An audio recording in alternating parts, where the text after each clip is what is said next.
Assalamualaikum warahmatullahi wabarakatuh. Selamat malam, salam sejahtera bagi kita semua. Puji syukur kita haturkan kepada Allah Subhanahu wa Ta'ala dan salawat serta salam tak lupa tercurahkan kepada Nabi Muhammad SAW. Sebelum video pembelajaran ini dimulai, saya akan memperkenalkan kelompok saya terlebih dahulu. Saya sendiri Yunia Rahmani sebagai moderator, Kartina Melia Astuti sebagai pembaca materi, Rialita sebagai pembaca materi. Di sini kami akan membahas materi tentang rekonsiliasi fiskal. Baiklah, langsung saja akan saya mulai. Materi yang pertama akan dibacakan oleh saya sendiri. Rekonsiliasi fiskal. Menurut Pohan, rekonsiliasi fiskal adalah teknik pencocokan yang dilakukan dengan dimaksud untuk meniadakan perbedaan antara laporan keuangan komersial dengan peraturan perundang-undang perpajakan, sehingga memunculkan koreksi atau penyesuaian, baik itu koreksi fiskal positif atau negatif, dengan tujuan untuk menentukan laba usaha fiskal dan besarnya pajak terhutang. Atau bisa kita simpulkan, rekonsiliasi fiskal adalah proses penyesuaian antara laba akuntansi komersial perusahaan dengan laba yang dianggap sesuai dengan peraturan perpajakan untuk menghasilkan PPh terutang sesuai aturan perpajakan. Rekonsiliasi fiskal ini dilakukan saat di akhir periode pembukuan. 3 unsur penting dari proses rekonsiliasi fiskal. Yang pertama yaitu laporan laba rugi komersial. Dasar untuk membuat laporan rekonsiliasi fiskal adalah laporan laba rugi. Hal ini disebabkan karena pajak penghasilan adalah penghasilan, sedangkan penghasilan biasanya dicatat di dalam laporan atau rugi. Hasil dari laporan ini adalah laporan laba rugi yang menjadi dasar dalam perhitungan besarnya pajak yang harus dibayar oleh perusahaan. Yang kedua, koreksi atau penyesuaian fiskal. Di dalam akuntansi terdapat beberapa metode atau asumsi yang dipakai dalam penyusunan laporan keuangan. Asumsi atau metode ini yang kemungkinan terjadi perbedaan dengan ketentuan perundang-undangan yang berlaku di Indonesia. Yang ketiga yaitu laba atau rugi fiskal. Hasil dari proses koreksi atau penyesuaian terhadap penghasilan atau biaya di dalam laporan atau laba rugi fiskal berdasarkan ketentuan perundang-undangan adalah laba atau rugi fiskal.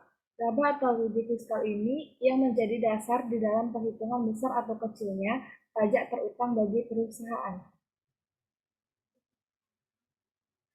Perbedaan rekonsiliasi fiskal. Yang pertama yaitu perbedaan tetap atau permanent difference.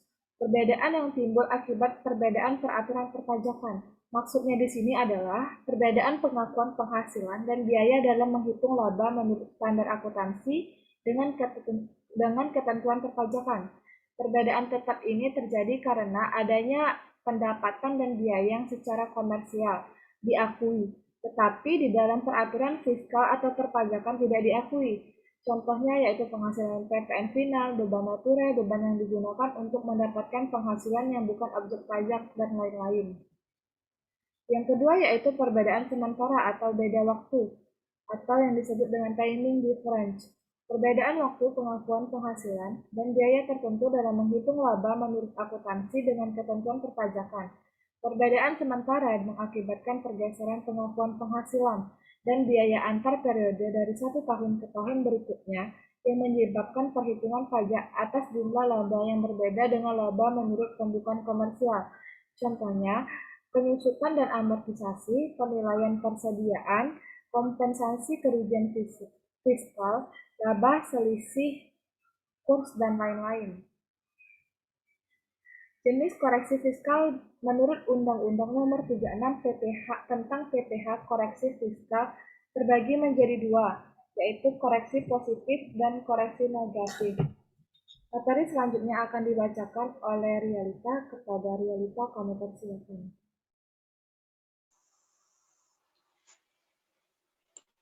Baiklah, saya akan menjelaskan dari jenis koreksi fiskal. Yang pertama, terdapat koreksi fiskal positif. Koreksi fiskal positif adalah penyesuaian yang mengakibatkan penambahan pada laba fiskal.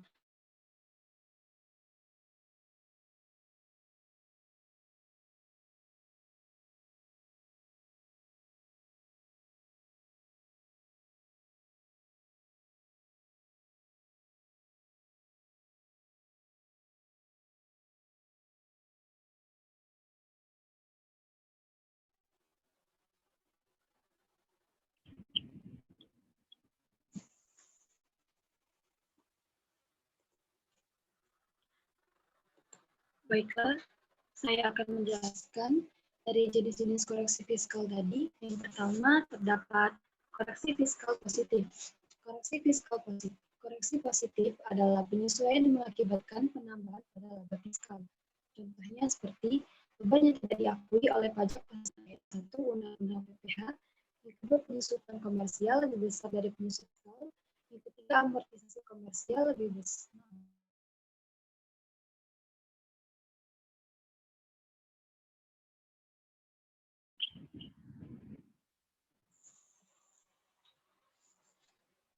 Baiklah, selanjutnya saya akan menjelaskan tentang jenis koreksi fiskal. Yang pertama, terdapat koreksi fiskal positif. Koreksi fiskal positif adalah penyesuaian yang mengakibatkan penambahan pada laba fiskal. Contohnya seperti beban yang tidak diakui oleh pajak pasal 9 ayat 1 Undang-Undang Pajak Penghasilan. Yang kedua, penyusutan komersial lebih besar dari penyusutan fiskal. Yang ketiga, amortisasi komersial lebih besar dari amortisasi fiskal. Yang keempat, penyesuaian fiskal positif lainnya. Selanjutnya, koreksi fiskal negatif. Koreksi fiskal negatif adalah penyesuaian yang mengakibatkan pengurangan pada laba fiskal. Contohnya seperti penghasilan yang tidak termasuk objek pajak pasal 4 ayat 2, lalu yang kedua penghasilan yang dikenakan PPh bersifat final, yang ketiga penyusutan komersial lebih kecil daripada penyusutan fiskal, lalu yang keempat amortisasi komersial lebih kecil daripada amortisasi fiskal, lalu yang kelima penghasilan yang ditangguhkan pengakuannya, lalu yang keenam penyesuaian fiskal lainnya.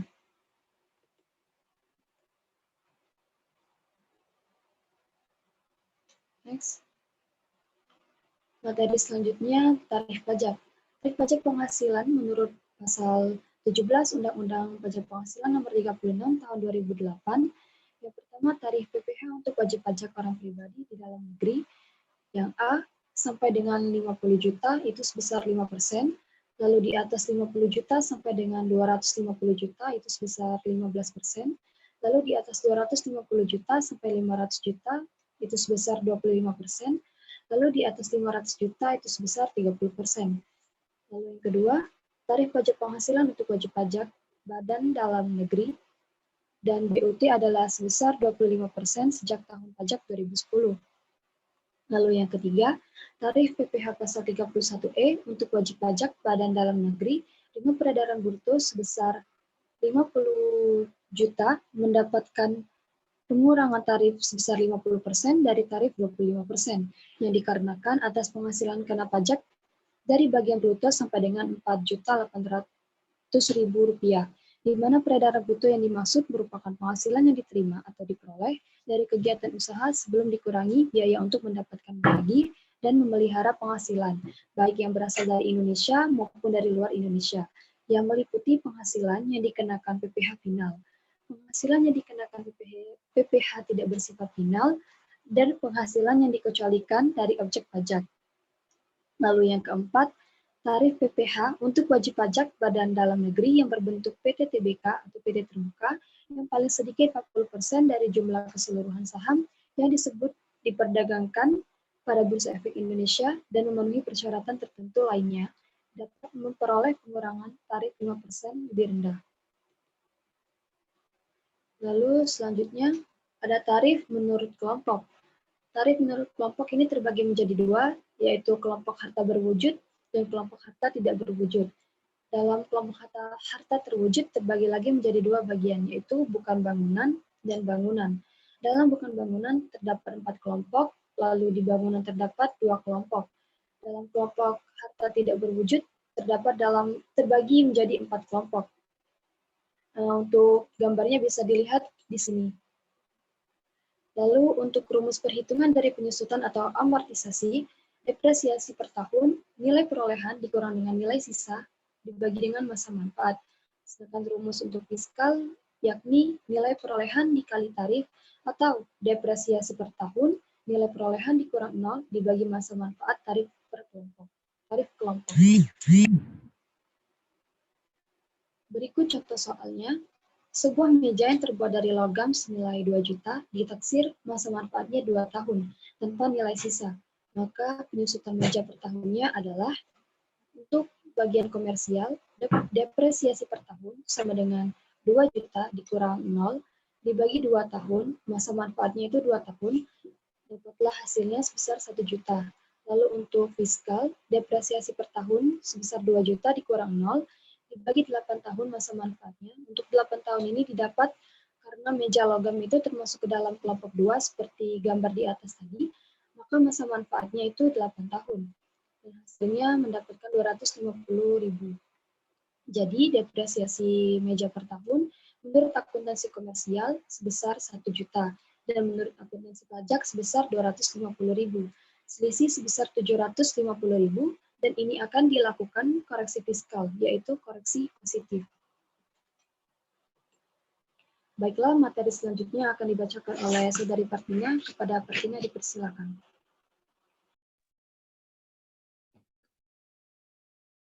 Ini merupakan contoh tabel koreksi fiskal.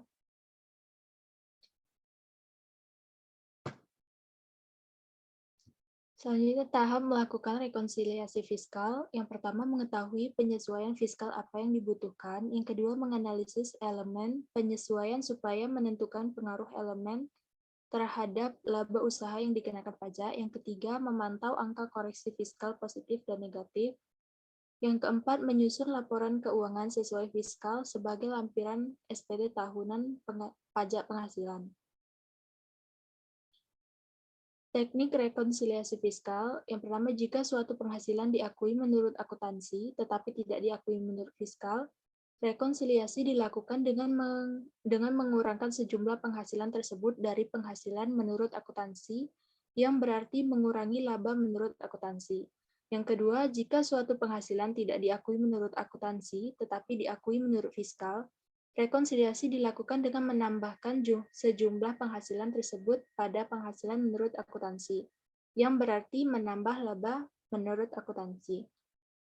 Yang ketiga, jika suatu biaya atau pengeluaran diakui menurut akuntansi tetapi tidak diakui sebagai pengurang penghasilan bruto menurut fiskal, rekonsiliasi dilakukan dengan mengurangkan sejumlah biaya atau pengeluaran tersebut dari biaya menurut akuntansi, yang berarti menambah laba menurut akuntansi. Yang keempat, jika suatu biaya atau pengeluaran tidak diakui menurut akuntansi, tetapi diakui sebagai pengurang penghasilan bruto menurut fiskal, rekonsiliasi dilakukan dengan menambahkan sejumlah biaya atau pengeluaran tersebut pada biaya menurut akuntansi, yang berarti mengurangi laba menurut akuntansi.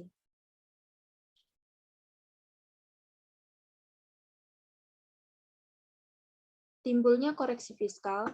Hal-hal yang menimbulkan perbedaan antara prinsip akuntansi berlaku umum dengan undang-undang perpajakan antara lain yang pertama, perbedaan konsep penghasilan. Contohnya, dividen yang diterima oleh PT, yayasan, koperasi, BUMN atau BUMD, sisa cadangan kerugian piutang bagi bank, leasing, dan asuransi. Yang kedua, perbedaan cara pengukuran penghasilan. Contohnya, penjualan diukur sebesar jumlah yang dibebankan kepada pembeli tidak melihat apakah ada hubungan istimewa atau tidak. Yang ketiga, perbedaan konsep biaya. Pengeluaran biaya yang dapat dibebankan sebagai biaya adalah semua pengorbanan ekonomis dalam rangka memperoleh barang dan jasa. Tidak terbatas hanya biaya untuk mendapatkan, menagih, dan memelihara penghasilan saja. Singkatnya, biaya menurut pajak adalah pengeluaran-pengeluaran yang ada kaitan langsung dengan perolehan penghasilan. Yang keempat, perbedaan cara pengukuran biaya sama dengan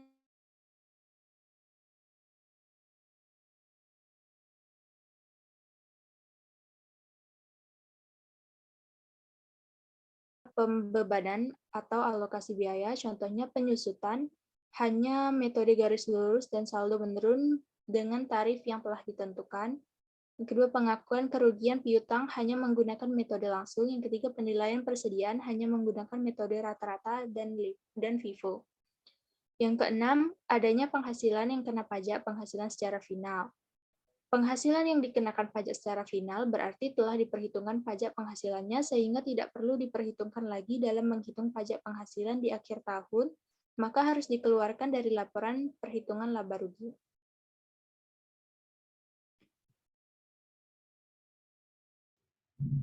Sekian video pembelajaran dari kelompok 8. Semoga bermanfaat bagi teman-teman semua. Dan mohon maaf bila ada salah kata. Kepada Allah kami mohon ampun. Terima kasih. Wassalamualaikum warahmatullahi wabarakatuh.